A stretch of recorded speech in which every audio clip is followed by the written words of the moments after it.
புத்தகம் 4ஆம் அதிகாரம் 31ஆம் வசனத்தில், அவர்கள் ஜெபம் பண்ணின போது அவர்கள் கூடியிருந்த இடம் அசைந்தது, அவர்கள் எல்லாரும் பரிசுத்த ஆவியினாலே நிரப்பப்பட்டு தேவ வசனத்தை தைரியமாய் சொன்னார்கள். கர்த்தருடைய பிள்ளைகள், அவர்கள் ஜெபம் பண்ணின போது கூடியிருந்த இடம் அசைந்தது. கிறிஸ்தவ மார்க்கத்தின் அடித்தளம் ஜெபம். விசுவாசிகளின், கர்த்தருடைய பிள்ளைகளை, நம்பிக்கை ஜெபம். கர்த்தருடைய ஊழியர்களும் விசுவாசிகளுக்கு கர்த்தர் கொடுத்த சர்வ ஆயுதம் ஜெபம்.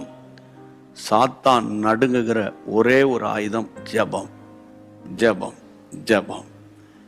அப்படியானால் இன்றைக்கு இந்த வசனத்திலிருந்து ஒரு தீர்க்க தரிசனம் உங்களுக்கு நேராய் வருகிறது.